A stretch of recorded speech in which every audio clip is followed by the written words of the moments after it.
নমস্কার, একেবি প্রাইম নিউজে সকলকে স্বাগত। সঙ্গে রয়েছে আমি তস্মিতা। চলে যাচ্ছি সংবাদে।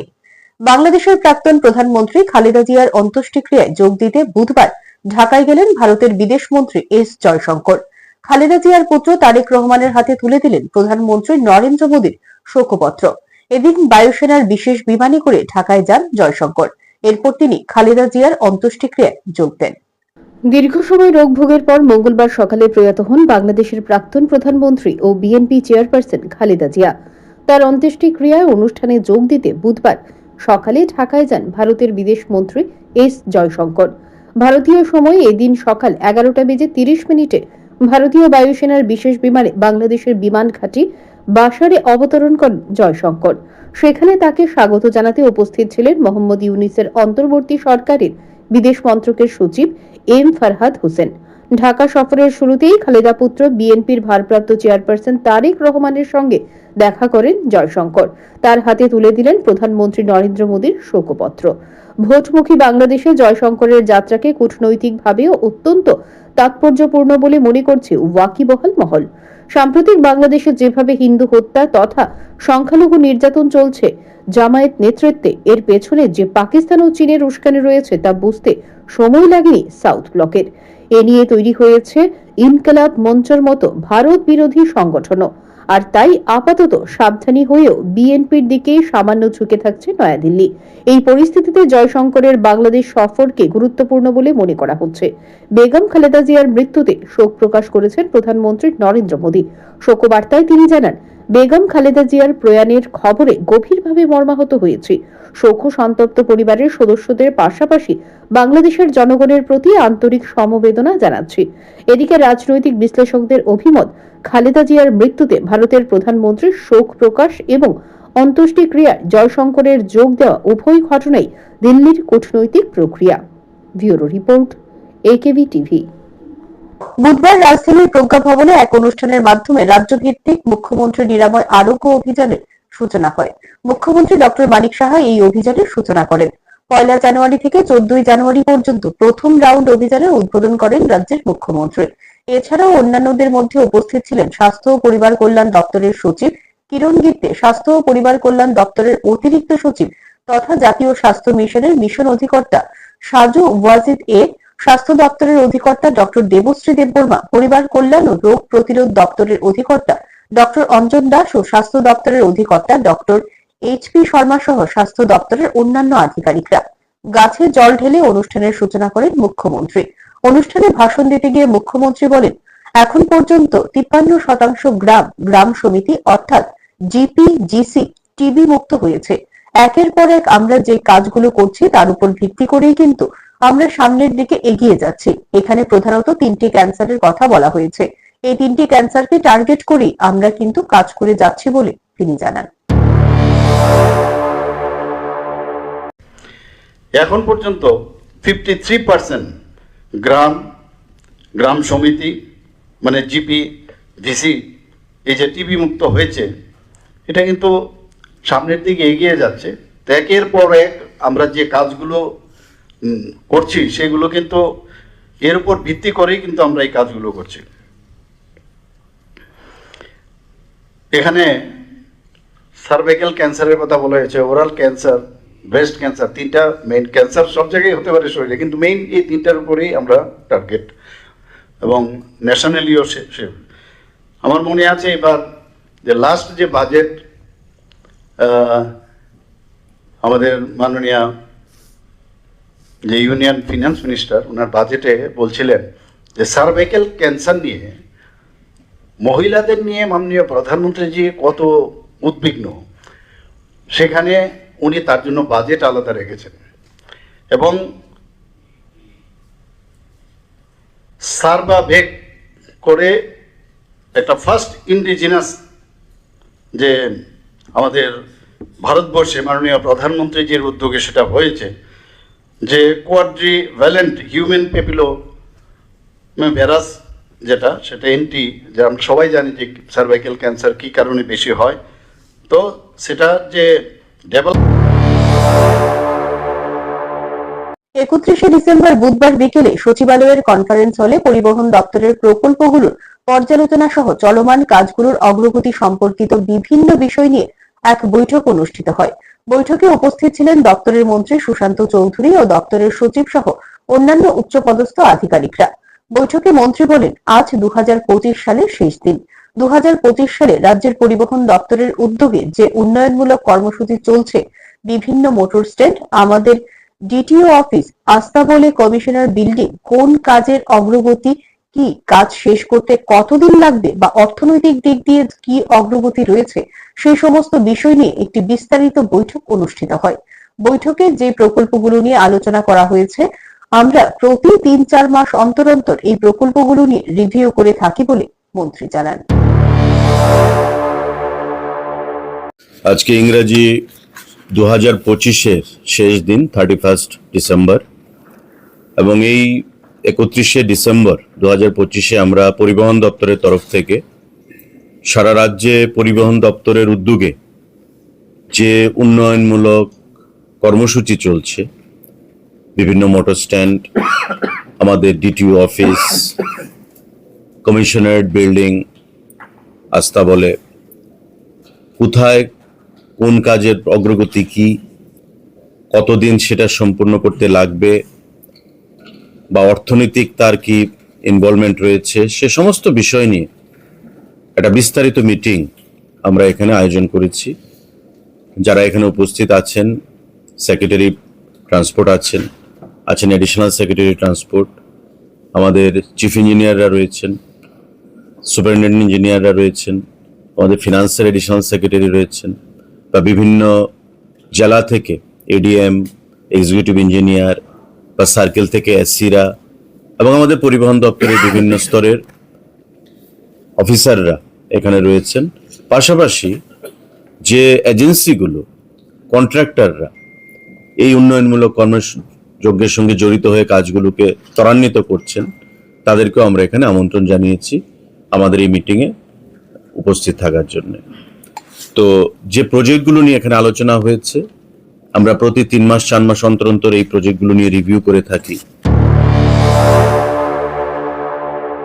এখন সময় বিজ্ঞাপনের জন্য ছোট্ট একটি বিরতির, সঙ্গে থাকুন।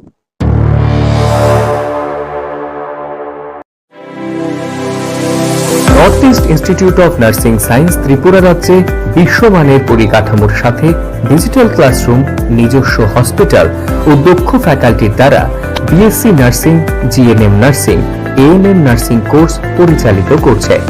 রয়েছে ভারত সরকার ও ত্রিপুরা সরকারের নার্সিং কাউন্সিলিং এর বিশেষ অনুমোদন। এছাড়াও ইন ক্যাম্পাস রয়েছে উন্নত মানের hostel facility, laboratory, library, indoor sports zone ও ওয়াইফাই সুবিধা। ছাত্রছাত্রীদের জন্য রয়েছে বাসের ফ্যাসিলিটি। তাই নার্সিং পড়তে এখন আর বহির্রাজ্যে নয়, নিজের রাজ্যে 100% প্লেসমেন্ট অ্যাসিস্ট্যান্সের সাথে নার্সিং পড়ার স্বপ্ন পূরণ করুন।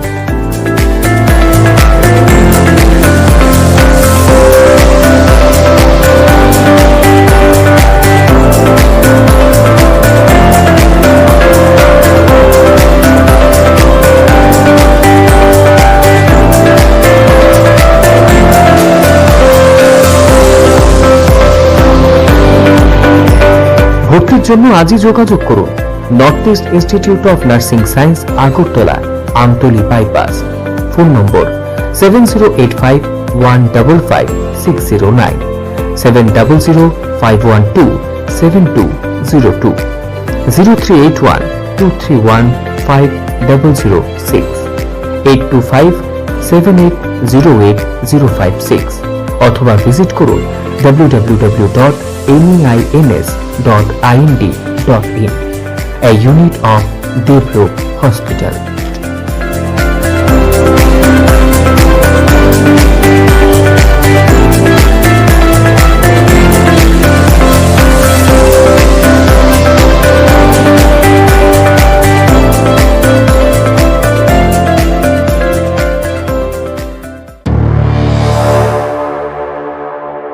বিরতির পর ফিরে এলাম সংবাদে। টিআইএফটি কনফারেন্স রুমে ভারতীয় আবহাওয়া দপ্তর এবং ত্রিপুরা সরকারের মধ্যে একটি গুরুত্বপূর্ণ সমঝোতা সম্পন্ন হয়। এতে আইডিএম এর মহাপরিচালক আবহাওয়া ডক্টর মৃত্যুঞ্জয় মহাপাত্রের নেতৃত্বে ডপলার ওয়েদার রাডার স্থাপনের জন্য জমি লিজ সংক্রান্ত নথি আনুষ্ঠানিকভাবে বিনিময় করা হয়। এছাড়াও 3টি স্বয়ংক্রিয় আবহাওয়া পর্যবেক্ষণ কেন্দ্র আইএনডির হাতে তুলে দেওয়া হয়েছে, যা জাতীয় আবহাওয়া নেটওয়ার্কের সঙ্গে সংযুক্ত করা হবে। বুধবার এই সম্পর্কে সামাজিক মাধ্যমে জানালেন মুখ্যমন্ত্রী। পরবর্তী সময়ে এই সংক্রান্ত এক সাংবাদিক সম্মেলন করে এই দিকগুলো তুলে ধরা হয়। ত্রিপুরায় অত্যাধুনিক আবহাওয়া পরিমাপক রাডার মেশিন স্থাপনে গুরুত্বপূর্ণ পদক্ষেপ নেওয়া হয়েছে। বুধবার টিআইএফটি কনফারেন্স রুমে ভারতীয় আবহাওয়া দপ্তর এবং ত্রিপুরা সরকারের মধ্যে একটি গুরুত্বপূর্ণ সমঝোতা সম্পন্ন হয়। এদিন সামাজিক মাধ্যমে এমনটাই জানিয়েছেন মুখ্যমন্ত্রী অধ্যাপক ডক্টর মানিক সাহা। এদিন তিনি বলেন, আইএনডি মহাপরিচালক ডক্টর মৃত্যুঞ্জয় মহাপাত্রের নেতৃত্বে ডপলার ওয়েদার রাডার স্থাপনের জন্য জমি লিজ সংক্রান্ত নথি আনুষ্ঠানিকভাবে বিনিময় করা হয়। এই অত্যাধুনিক ডপলার ওয়েদার রাডার স্থাপনের মাধ্যমে ঘূর্ণিঝড়, ভারী বৃষ্টিপাত ও অন্যান্য চরম আবহাওয়া সংক্রান্ত ঘটনাগুলো রিয়েল টাইম ও উচ্চ রেজলিউশনের নজরদারি সম্ভব হবে। এর ফলে ত্রিপুরা সহ পার্শ্ববর্তী রাজ্যগুলো উল্লেখযোগ্যভাবে উপকৃত হবে। এছাড়াও 3টি স্বয়ংক্রিয় আবহাওয়া পর্যবেক্ষণ কেন্দ্র আইএনডির হাতে তুলে দেওয়া হয়েছে, যা জাতীয় আবহাওয়া নেটওয়ার্কের সঙ্গে যুক্ত করা হবে। এর মাধ্যমে বন্যা পূর্বাভাস, জলসম্পদ ব্যবস্থাপনা এবং দুর্যোগ মোকাবেলায় সক্ষমতা আরো জোরদার হবে।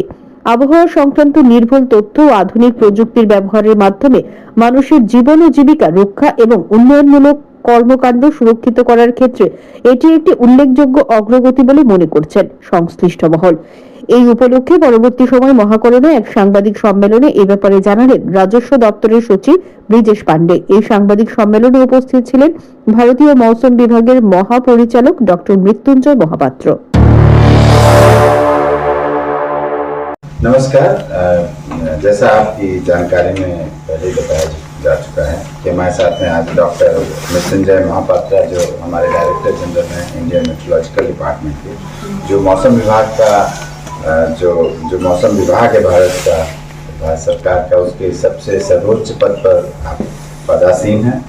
तो वो हम लोगों के इन्विटेशन पर यहाँ पर आए हैं और उन्होंने ऑलरेडी आपको बताया कि जो उनकी विजिट से जो मुख्य उद्देश्य था वो यही था कि तो यहाँ पर जो अपना स्टेशन है उसको थोड़ा रिव्यू करना चाह रहे थे। और जो सबसे महत्वपूर्ण चीज़ था कि जो गोलोनिया में एक नया जो डॉपलर वेदर राडार इस्टेब्लिश किया जाएगा, तो उससे संबंधित उनकी तरफ से एक रिक्वेस्ट आई थी कि लैंड की ज़रूरत है। तो ऑलरेडी कैबिनेट ने ऑलरेडी लैंड अप्रूव कर दिया था और 22 शतक यानी कि 0.22 एकड़ लैंड हमने उनको दे दिया है सेटअप करने में।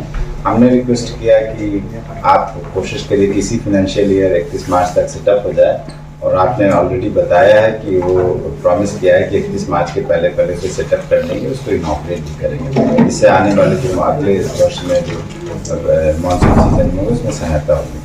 इसके अलावा एक और दूसरा प्रोग्राम ऑर्गेनाइज किया था मीता की हमारा पीडब्ल्यूडी वाटर रिसोर्स डिपार्टमेंट है, वो 3 ऑटोमेटेड वेदर स्टेशन जो हैं, एक गोमती में, एक तेलियामुरा में और एक भिलाई श्रीनालकाटा में, वहाँ पर रन कर देते।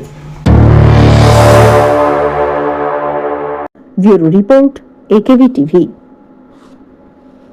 এবার জাপানকে টেক্কা দিল ভারত। বিশ্বের 4র্থ বৃহত্তর অর্থনীতি দেশের মুকুট গেল ভারতের মাথায়। কেন্দ্র সরকারি সূত্র বলছে, বর্তমানে ভারতের অর্থনীতির মোট মূল্য 4.18 ট্রিলিয়ন মার্কিন ডলার। বৃহত্তম অর্থনীতির তালিকায় জাপানকে টপকে 4র্থ স্থান দখল করল ভারত। আমেরিকা, চীন আর জার্মানি ভারতের চেয়ে এগিয়ে। অর্থ মন্ত্রকের তরফে এক বিবৃতিতে দাবি করা হয়েছে, এই মুহূর্তে ভারত বিশ্বের সবচেয়ে দ্রুতগতিতে বৃহৎ অর্থনীতি। যে গতি নিয়ে দেশ এগিয়ে চলেছে, সেখানে 2030 সালের মধ্যে ভারতের অর্থনীতির মূল্য দাঁড়াবে 7.3 ট্রিলিয়ন ডলারে। ভারতের জিডিপি 2022 সালে ছিল 3.5 ট্রিলিয়ন মার্কিন ডলার, তা ইতিমধ্যেই দ্বিগুণের কাছে। এই শতাব্দীর শেষে এই সংখ্যা প্রায় 3 গুণ হয়ে 7.3 ট্রিলিয়ন ডলারে পরিণত হবে। ভারত সরকারের লক্ষ্যমাত্রা ছিল 2027 সালের মধ্যে দেশকে 5 ট্রিলিয়ন ডলারের অর্থনীতি হিসেবে তুলে ধরা। ব্যাংকিং বিনিয়োগ সংস্থা জেফ্রিজের অর্থনীতি মূল্যায়নের রিপোর্ট অনুযায়ী 2027 সালের মধ্যে 5 ট্রিলিয়ন অর্থাৎ 5 লক্ষ কোটি ডলারের অর্থনৈতিক শক্তিতে পরিণত হওয়ার টার্গেট পূরণ করতে পারবে ভারত। জাতীয় মহাসড়কের পাশে নবনির্মিত 5টি হাইওয়ে বন শৌচাগারের উদ্বোধন করা হয় বুধবার। এদিন আগরতলার পণ্ডিত নেহেরু কমপ্লেক্স স্থিত অরণ্য ভবনের FHQ কনফারেন্স হল থেকে ভার্চুয়াল মাধ্যমে এই হাইওয়ে বন শৌচাগারের উদ্বোধন করবেন বনমন্ত্রী অনিমেষ দেববর্মা। এগুলোর উদ্বোধন করে তিনি এদিন সংবাদ মাধ্যমে জানান যে হাইওয়ে দিয়ে চলাচলকারী যাত্রীরা এবং জনসাধারণ অনেক সময় তাদের প্রাকৃতিক ক্রিয়াকর্ম করার জন্য ভীষণ অসুবিধায় পড়েন। সেদিকে নজর রেখে তাদের সুবিধার জন্য এই হাইওয়ে বন শৌচাগারের এদিন উদ্বোধন করা হয়। রাজ্যের উত্তর জেলায় চুড়াইবাড়িতে, ধলাই জেলায় আমবাসায়, খোয়াইয়ের বাইশবাড়িতে, উদয়পুরের প্যারাকিয়ায় এই ধরনের 5টি শৌচাগার নির্মাণ করা হয়েছে, যেখানে সাধারণ জনগণ 10 টাকার বিনিময়ে পরিষেবা গ্রহণ করতে পারবেন। এদিন মন্ত্রী ঘোষণা করেন এই ধরনের আরো 8টি করা হবে। তিনি বলেন এর মাধ্যমে বন দপ্তরের সাথে জনগণের যোগাযোগ আরো নিবিড় হবে। আজকে আমাদের ফরেস্ট ডিপার্টমেন্টের মাধ্যমে হাইওয়ে রেস্টরুম অর্থাৎ টয়লেট, এটাকে আমরা টয়লেট বলি, কিন্তু মার্জিত ভাষায় আমরা এটাকে বলবো রেস্টরুম। হাইওয়ে দিয়ে অনেক পথচারীরা ওনারা আসা যাওয়া করেন, কিন্তু দেখা যায় যে তাদের প্রস্রাব বা পায়খানা করার জন্য কোনো সুবিধা থাকে না। তো দপ্তরের থেকে আমরা শুরু করলাম যে পথচারীরা যেন এই ধরনের সুবিধা পায়। ক্লিন হাইওয়ে টয়লেট বা রেস্টরুম আজকে থেকে আমরা শুভ সূচনা করছি। আগরতলা শহরের সৌন্দর্যায়নে বুধবার দশমী ঘাট ও হাওড়া নদীর পাড়ের কাজকর্ম সকল আধিকারিকদের নিয়ে পরিদর্শন করলেন mayor Dipak Majumdar. Agartala smart city লিমিটেডের রিভার ফ্রন্ট ডেভেলপমেন্ট প্রকল্পে প্রায় 2 কিলোমিটার এলাকা জুড়ে স্টিল ব্রিজ থেকে দশমী ঘাট পর্যন্ত সৌন্দর্যায়নের কাজ বাস্তবায়িত হচ্ছে। 2021 সালে 100 কোটি টাকা ব্যয়ে যার কাজ শুরু হয়েছিল।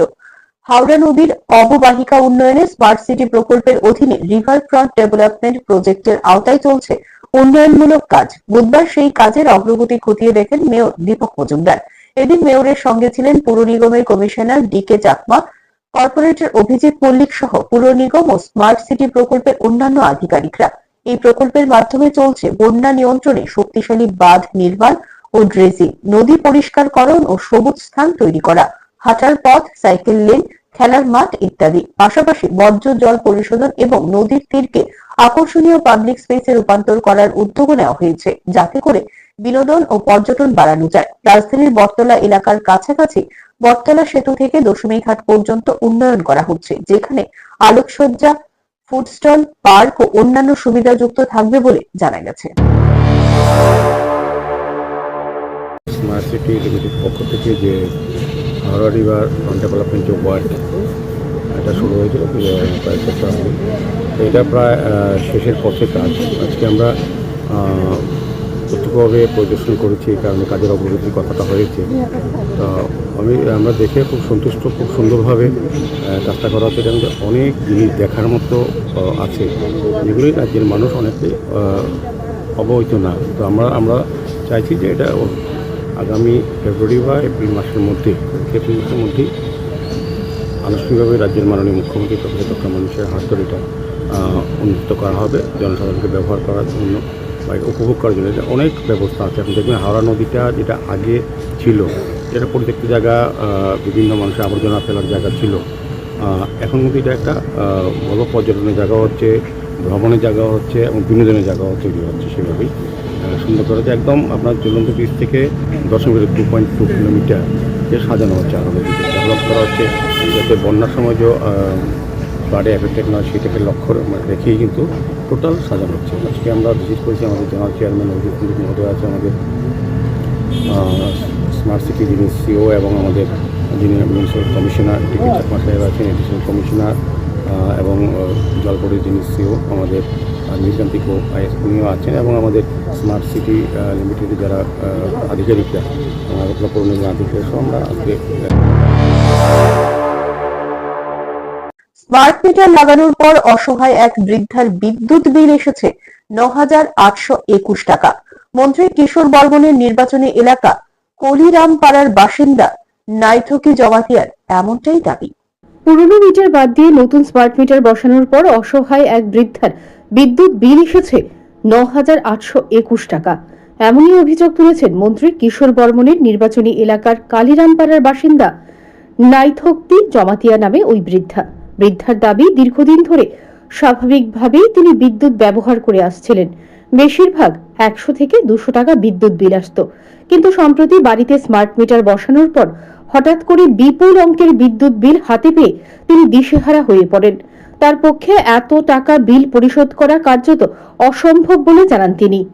নাইথক্তি জমাতিয়ার অভিযোগ, স্মার্ট মিটার বসানোর আগে কখনো এত বেশি বিদ্যুৎ বিল আসেনি, ফলে মিটার রিডিং বা হিসেব নিয়ে সন্দেহ প্রকাশ করেছেন তিনি। বিষয়টি খতিয়ে দেখে উপযুক্ত ব্যবস্থা নেওয়ার জন্য বিদ্যুৎ দপ্তর ও সংশ্লিষ্ট প্রশাসনের কাছে আবেদন জানিয়েছেন ওই বৃদ্ধা। হঠাৎ করে এই মাসে কিরে জানি এত বিল বাইরে গেছে, আমি কেমনে দিব বিলটি? কত টাকা আছে এই মাসে বিল? আমি তো এত হিসাব টিসাব জানি না, 9,800 কত বলে।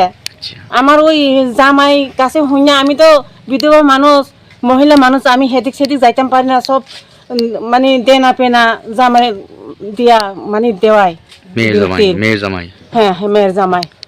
তো হঠাৎ করে যে এত বিল আইয়ে পড়ছে, আমার মাথা খারাপ হয়ে গেছে। আমি কেমনে বিলটা দিব? জায়গা নাই, সম্পত্তি নাই, বাগান নাই, কিচ্ছু নাই, শুধু একটা অটো চালাইয়া সংসার চালাই, আমার জামাইয়ের উপরে খায়। সুমন্তর উপরে আপনি? হ্যাঁ হ্যাঁ। তো কেমনে দিব বিল দি?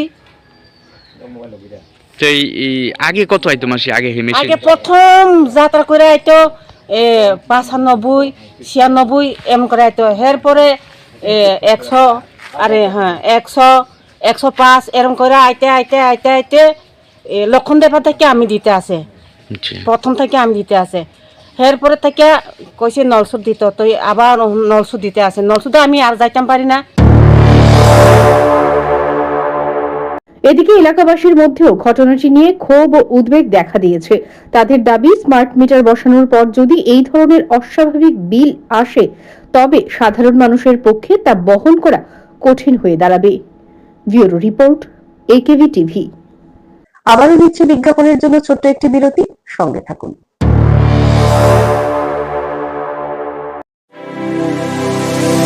North East Institute of Nursing Science Tripura রাজ্যে বিশ্বমানের পরিকাঠামোর সাথে ডিজিটাল ক্লাসরুম, নিজস্ব হসপিটাল ও দক্ষ ফ্যাকাল্টির দ্বারা BSc nursing, GNM nursing, ANM nursing course পরিচালিত করছে। রয়েছে ভারত সরকার ও ত্রিপুরা সরকারের নার্সিং কাউন্সিলিং এর বিশেষ অনুমোদন। এছাড়াও ইন ক্যাম্পাস রয়েছে উন্নত মানের hostel facility, laboratory, library, indoor sports zone, wifi সুবিধা। ছাত্রছাত্রীদের জন্য রয়েছে বাসের ফ্যাসিলিটি। তাই নার্সিং পড়তে এখন আর বহির্রাজ্যে নয়, নিজের রাজ্যে 100% প্লেসমেন্ট অ্যাসিস্ট্যান্সের সাথে নার্সিং পড়ার স্বপ্ন পূরণ করুন।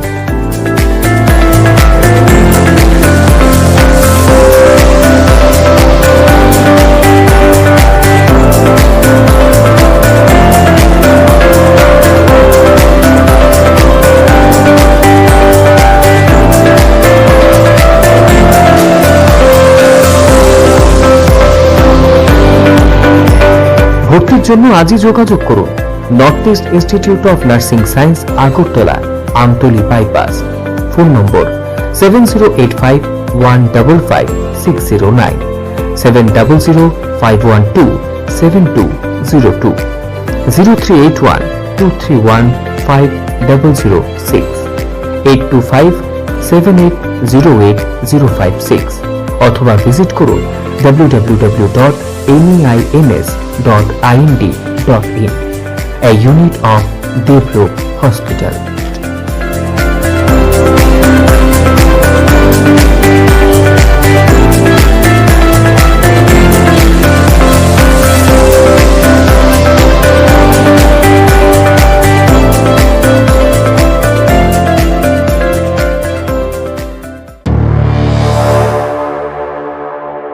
বিরতির পর স্বাগত সংবাদে।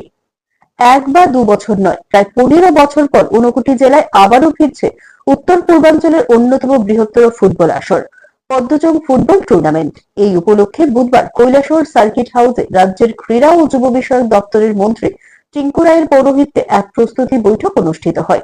বৈঠকে জেলা প্রশাসন, জনপ্রতিনিধি ও ক্রীড়া সংস্থার কর্মকর্তারা উপস্থিত ছিলেন।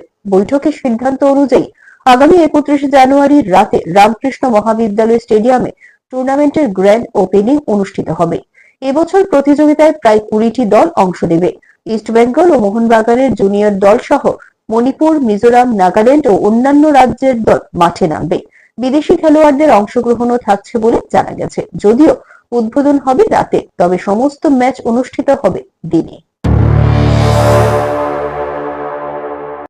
বলতে আজকে খুশি হচ্ছে, আমরা অনেক বছর পর, প্রায় 15 বছর পর আমরা কৈলাসহরে পদ্মজং ফুটবল হবে এই আশা নিয়েই আমরা 2025-এর শেষ দিনে আমরা বৈঠকে বসেছি। আমাদের সঙ্গে টিএফের কর্মকর্তা যারা আছেন তারাও আছেন, আমাদের ঊনকোটি জেলার ফুটবল অ্যাসোসিয়েশনের সভাপতি সহ সকলেই উপস্থিত আছেন। আমরা আগামী 31 তারিখ জানুয়ারি, অর্থাৎ একদম শেষ দিনে জানুয়ারি মাসের আমরা প্ল্যান করছি 2026-এর যে পদ্মজংটা যেন পুনরায় আমরা কৈলাসহরে অনুষ্ঠিত করতে পারি। তার জন্য আজকে প্রথম বৈঠক আজকে আমাদের এখানে, এবং আমাদের জেলা শাসক সহ টিএফের কর্মকর্তা এবং আমরা কৈলাসহরের সকল স্তরের যারা ফুটবল প্রেমী মানুষরা আছেন, ক্রীড়া প্রেমী মানুষ যারা আছেন, সকলকে নিয়ে আমরা আজ বসছি। এবং আজ প্রথম পর্যায়ে সিদ্ধান্ত হলো আমরা করব এই খেলাটা অনেক বছর পর, এবং আজকে আমরা সবাই অত্যন্ত খুশি যে আমরা অনেক বছর পর এই সিদ্ধান্তে আবার যেতে গেলাম যে আমরা পদ্মজংটা আমরা কৈলাসহর। লেফুঙ্গা থানাধীন তুফানিয়া লুঙ্গা চা বাগানে বামুটিয়া নোয়াগাঁও এলাকার যুবক ডেলিভারি বয় প্রবীর শীল হত্যাকাণ্ডে মঙ্গলবার গ্রেপ্তার করা হয় 2 অভিযুক্ত যুবককে। লেফুঙ্গা থানার পুলিশ আধিকারিক জানিয়েছে তাদেরকে তুফানিয়া লুঙ্গা এলাকা থেকে গ্রেপ্তার করা হয়। এই 2 অভিযুক্ত হলো শেখর তাঁতি ও তন্ময় ওরাং। তাদের বুধবার আদালতে প্রেরণ করা হয় বলে জানান লেফুঙ্গা থানার ওসি সহদেব দাস। প্রসঙ্গত, তুফানিয়া লুঙ্গা চা বাগান এলাকায় বন্ধুদের সঙ্গে পিকনিকে গিয়ে স্থানীয় যুবকদের সঙ্গে বিবাদে জড়ালে তারা প্রবীর শীলকে মারধর করে বলে অভিযোগ করেন প্রবীর শীলের পিতা। পরবর্তী সময় জিবিপি হাসপাতালে চিকিৎসাধীন অবস্থায় প্রবীর শীলের মৃত্যু হয়। এই ঘটনায় 2 জন অভিযুক্তকে আটক করলেও পুলিশ জানিয়েছে ঘটনায় আরও যদি কেউ জড়িত থাকে তাদেরকেও গ্রেপ্তার করবে পুলিশ। গত 24/12/2025 রাত্র আনুমানিক 8টা থেকে 8:30 হবে যে মারা যায় প্রবীর শীল, তার বাবা একটি অভিযোগ করে যে প্রবীর শীলকে নাকি মারধর করেছে, এবং পরবর্তীকালে তারা তালতলা হসপিটালে নিয়ে যায় এবং তালতলা হসপিটাল থেকে জিবি হসপিটালে রেফার করে। এই ঘটনা এর পরিপ্রেক্ষিতে একটা আমাদের কাছে অভিযোগ জানায়, তখন আমরা একটা কেস রেজিস্টার করি এবং কেস রেজিস্টার করে আমরা তদন্ত শুরু করি, এবং আজকে আমরা 2 জনকে অ্যারেস্ট করছি এই ঘটনার সাথে যারা মেইন যুক্ত, এবং তাদেরকে আমরা আগামীকাল কোর্টে ফরওয়ার্ড করে দেব। আমরা তদন্ত করতে গিয়ে এখন পর্যন্ত আমরা 2 জনকে অ্যারেস্ট করেছি। এই ঘটনার সাথে যদি যুক্ত আরও থাকে আমরা অ্যারেস্ট করব।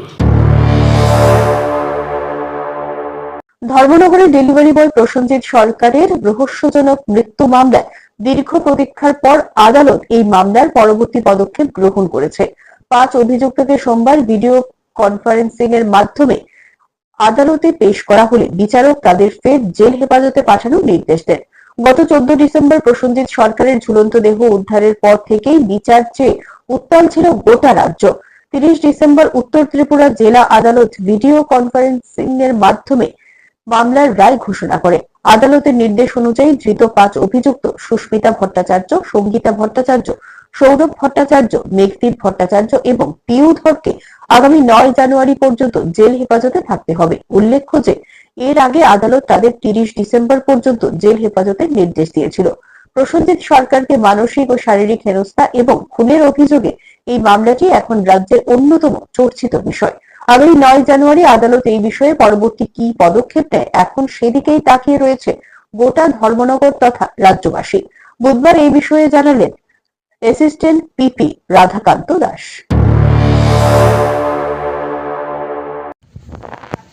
ধর্মনগরের এক আলোড়ন সৃষ্টিকারী কেস ডেলিভারি বয় প্রসেনজিৎ সরকার হত্যা মামলা, যার কেস নাম্বার DMNPS 122/2025। যে কেসটা রেজিস্ট্রি হয়েছিল 329 সাবসেকশন 4, 115 সাবসেকশন 2, 103 সাবসেকশন 1 এবং 3 সাবসেকশন 5 অফ ভারতীয় ন্যায় সংহিতা 2023। যারা এই অপরাধটি সংগঠিত করেছিল ওনারা হলেন সঙ্গীতা ভট্টাচার্য, সুস্মিতা ভট্টাচার্য, সৌরভ ভট্টাচার্য, মেঘদীপ ভট্টাচার্য এবং পিউ ধর। এই কেসে আজকে বিসির মাধ্যমে 5 জন 21 পার্সনকে প্রডিউস করা হয়। তাদের পক্ষে বেল পিটিশন সাবমিট করা হয় আদালতে।